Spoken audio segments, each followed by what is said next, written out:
Hola a todos. Hoy vengo a hablarles de temas que me parecen de suma importancia ya que hace poco sucedió esto en Japón y creo que no podemos pasar esto por alto. Mis oraciones con todas las familias japonesas. Hoy les voy a hablar de los terremotos, los tsunamis y el proyecto AAP.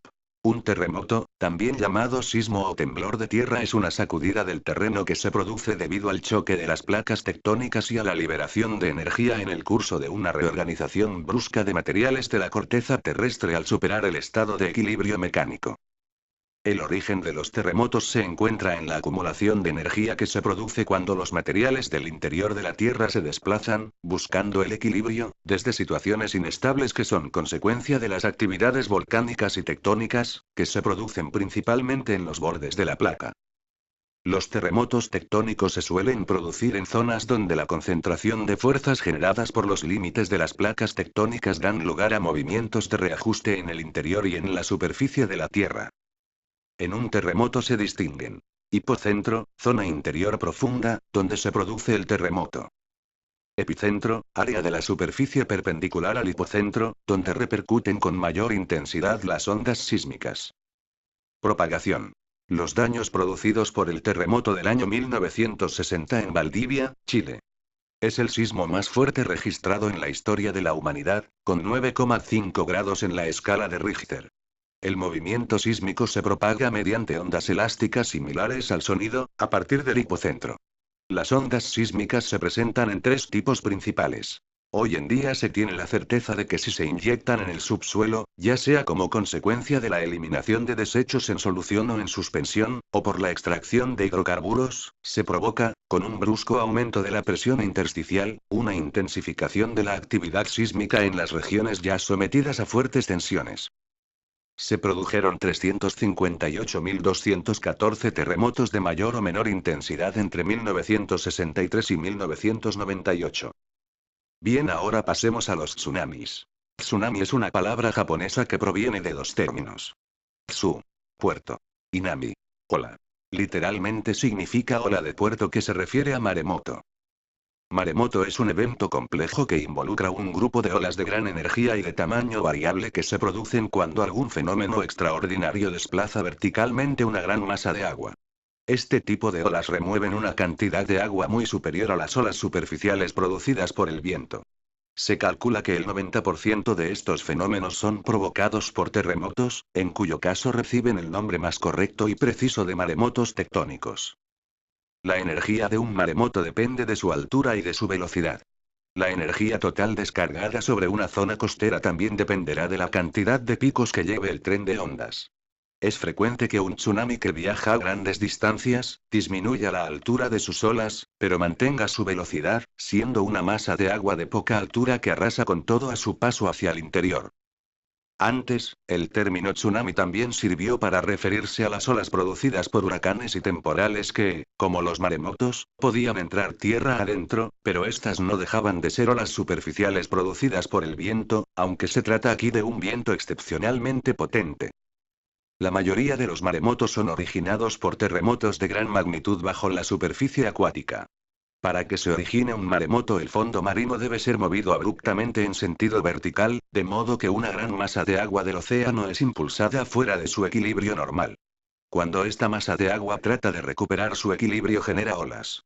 El tamaño del tsunami estará determinado por la magnitud de la deformación vertical del fondo marino, entre otros parámetros como la profundidad del lecho marino. No todos los terremotos bajo la superficie acuática generan maremotos, sino solo aquellos de magnitud considerable con hipocentro en el punto de profundidad adecuado.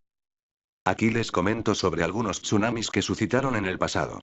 Lisboa en el año 1755. Maremoto provocado por el terremoto del Océano Índico de 2004 en Tailandia. El denominado terremoto de Lisboa de 1755, ocurrido el 1 de noviembre de dicho año, y al que se ha atribuido una magnitud de 9 en la escala de Richter. Entre 30 minutos y una hora después de producirse el sismo, olas de entre 6 y 20 metros sobre el puerto de Lisboa y sobre ciudades del suroeste de la península ibérica mataron a millares de personas y destruyeron poblaciones. Más de 1 millar de personas perecieron. Messina en 1908. La madrugada del 28 de diciembre se produjo un terrible terremoto en las regiones de Sicilia y de Calabria, en el sur de Italia. Fue acompañado de un maremoto que arrasó completamente la ciudad de Messina, en Sicilia. La ciudad quedó totalmente destruida y tuvo que ser levantada de nuevo en el mismo lugar. Se calcula que murieron cerca de 70.000 personas en la catástrofe. El 9 de julio de 1958, en la bahía Lituya, al noreste del Golfo de Alaska, un fuerte sismo, de 8,3 grados en la escala de Richter, hizo que se derrumbara prácticamente una montaña entera, generando una pared de agua que se elevó sobre los 580 metros, convirtiéndose en la ola más grande de la que se tenga registro, llegando a calificarse el suceso de megatsunami. En 1960 el terremoto de Valdivia, también llamado el Gran Terremoto de Chile, ocurrido el 22 de mayo, es el sismo de mayor intensidad registrado por sismógrafos. Tuvo una magnitud de 9,5 en la escala de Richter y afectó al sur de Chile. Su epicentro se localizó en Valdivia. El sismo causó un maremoto que se propagó por el Océano Pacífico. El número total de víctimas fatales causadas por la combinación de terremoto-maremoto se estima en 3.000.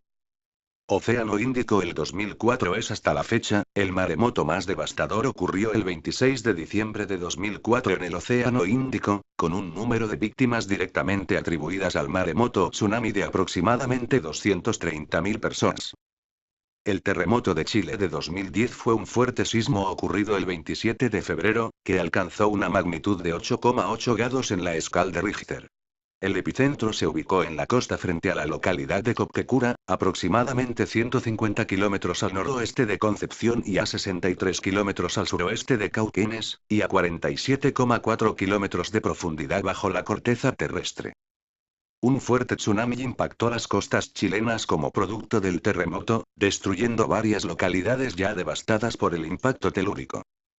El sismo es considerado como el segundo más fuerte en la historia del país y uno de los 10 más fuertes registrados por la humanidad. Solo es superado a nivel nacional por el cataclismo del terremoto de Valdivia de 1960, el de mayor intensidad registrado por el hombre mediante sismómetros. Japón en 2011. Tras el sismo de 8,9 grados se generó una alerta de tsunami para la costa pacífica del Japón y otros países, incluidos Nueva Zelanda, Australia, Rusia, Filipinas, entre otros, y las costas de América del Sur, especialmente Colombia, Ecuador, Perú y Chile. La alerta de tsunami emitida por el Japón fue la más grave en su escala local de alerta, lo que implica que se esperaba una ola de 10 metros de altura.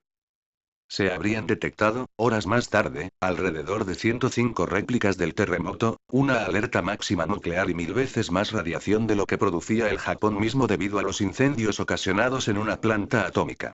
Se temió más tarde una posible fuga radiactiva. Muchas ciudades alrededor del Pacífico, sobre todo en México, Perú, Japón, Ecuador, Hawái y Chile, disponen de sistemas de alarma y planes de evacuación en caso de un maremoto peligroso. Diversos institutos sismológicos de diferentes partes del mundo se dedican a la previsión de maremotos, y la evolución de estos es monitorizada por satélites. La predicción de maremotos sigue siendo poco precisa. Aunque se puede calcular el epicentro de un gran terremoto subacuático y el tiempo que puede tardar en llegar un maremoto, es casi imposible saber si ha habido grandes movimientos del suelo marino, que son los que producen maremotos. Como resultado de todo esto, es muy común que se produzcan alarmas falsas. Además, ninguno de estos sistemas sirve de protección contra un maremoto imprevisto. Por último, hablemos de un tema que quiero compartir con ustedes, ya que encontré esto en internet. Según diversas fuentes, parece ser que esta podría ser la causa de algunos de los desastres naturales ya mencionados, lo que hace de esto algo muy interesante. Son libres de opinar y comentar lo que deseen. Ya que quizás tengan dudas de esto, aquí les traigo este vídeo que fue pasado por una cadena de televisión nacional, o por lo menos así parece. Bueno, sin más preámbulos, empecemos. Mucho se ha dicho sobre este proyecto. Incluso sus más acérrimos detractores le atribuyen algunos de los últimos desastres naturales, como el terremoto de Haití, solo por citar uno de ellos. Pero, ¿qué es el proyecto HAARP? Preste atención, que en los siguientes minutos pasaremos a explicarle de qué se trata este proyecto y si en realidad estamos hablando de un arma aún más letal que la propia bomba atómica. El proyecto HAARP viene de las siglas High Frequency Active Auroral Research Program, que en español sería Programa de Investigación de Aurora Activa de Alta Frecuencia.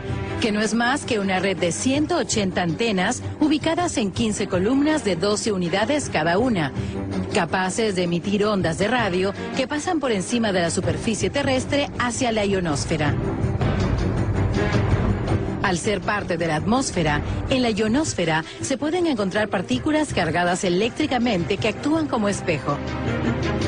Es así que al enviarle ondas de radio, estas calientan las partículas y con el efecto espejo, esta energía se proyecta a la Tierra.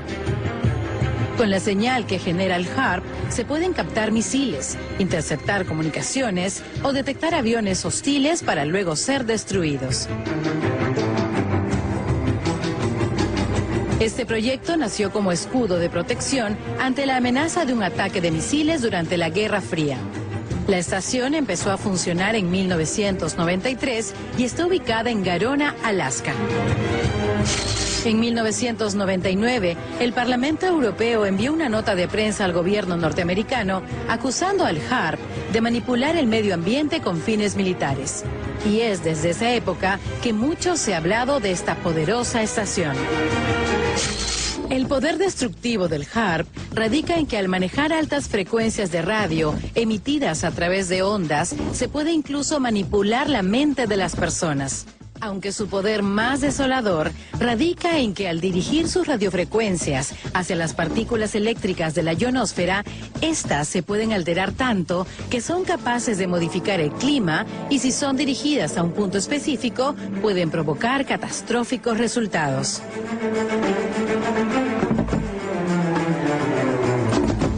Por esta razón, sus detractores afirman que el devastador terremoto de Haití fue ocasionado por esta imparable energía y que lo que ahí agitó la tierra no fue una fuerza natural, sino una prueba del poderío del HAARP. Aunque el gobierno norteamericano afirma que esta estación es solo de uso militar y está siendo usada para salvaguardar la integridad de ese país, lo cierto es que su poder es incalculable y utilizado de manera arbitraria, su poder destructivo es devastador. Pero al parecer este no es el caso, aunque de todas maneras sería bueno estar atentos. ¿Qué les pareció? En mi opinión personal creo que el proyecto HAARP puede generar cambios climáticos, pero que llegue al punto de manipular la mente de las personas, eso es algo que dudo que sea posible, ya que si fuera así, al ejecutar esto todos nos convertiríamos en algo parecido a zombies obedeciendo quizás a un líder o rey del universo. Algo con poca lógica y con poca credibilidad a mi parecer. Bueno, eso fue todo en este vídeo y esperemos que una catástrofe de alta magnitud como esta no ocurra en nuestro país, ya que ocasionaría daños irreparables, no solo materiales, que son lo menos importantes, sino que cobraría vidas de nuestros seres queridos o incluso la nuestra. Vuelvo a reiterar mis oraciones con todos los familiares de las víctimas de este desastre en Japón. Mis condolencias a todos ellos. No olviden, comenten, suscríbanse y nos vemos en el próximo vídeo.